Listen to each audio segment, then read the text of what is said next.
Selamat sore saudara. Selamat sore saudara.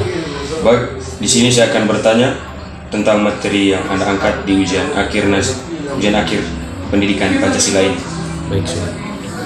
Baik, pertanyaan dari saya yang pertama, kasus apa yang Anda ambil di UAS pendidikan Pancasila ini?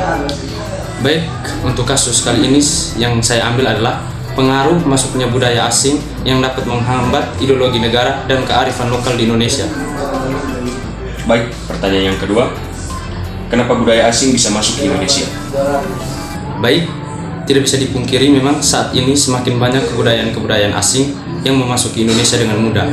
Hal tersebut tidak bisa dihindari di era globalisasi sekarang. Teknologi yang membantu informasi dari luar dengan cepat dan mudah memasuki Indonesia.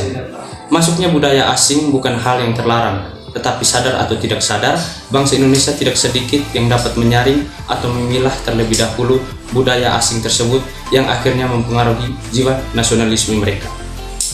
Berikutnya, apa dampak yang ditimbulkan dari masalah tersebut? Kalau untuk dampak, di sini ada dampak positif dan dampak negatif. Yang pertama ada dampak positif. Dampak positif dari masuknya budaya asing terhadap masyarakat lokal, seperti contohnya perubahan pola pikir pada masyarakat, kemajuan ilmu pengetahuan dan teknologi, sehingga masyarakat dapat menggunakan atau mengetahui informasi yang ada dengan cepat dan mudah. Kemudian peningkatan taraf kehidupan yang lebih baik, serta kreativitas dan inovasi. Dan untuk dampak negatifnya dari masuknya kebudayaan asing terhadap masyarakat lokal, contohnya seperti pola hidup yang konsumtif, serta adanya pengaruh gaya hidup kebarat-baratan. Oke, pertanyaan yang keempat, bagaimana pendapat Anda tentang masalah tersebut? Untuk pendapat saya, sebaiknya pemerintah memperkuat ketahanan ideologi Pancasila masyarakat dengan perlu merubah pola pikir masyarakat, terlebih khusus generasi muda, untuk dapat mengembangkan dan mempertahankan budaya dan aturan bangsa Indonesia. Dengan itu, agar diperlukan pola pikir nasional yang dilandasi keyakinan dan kebenaran ideologi Pancasila sebagai ideologi nasional.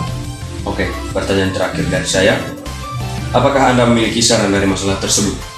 Kalau untuk saran saya untuk meningkatkan kesadaran masyarakat yang berkaitan dengan pentingnya kearifan lokal, sebaiknya perlu adanya filterisasi agar masyarakat lokal tidak termakan oleh arus globalisasi yang dapat mempengaruhi pola pikir. Dengan itu, diperlukan peranan penting pemerintah, orang tua, budayawan, dan tokoh agama.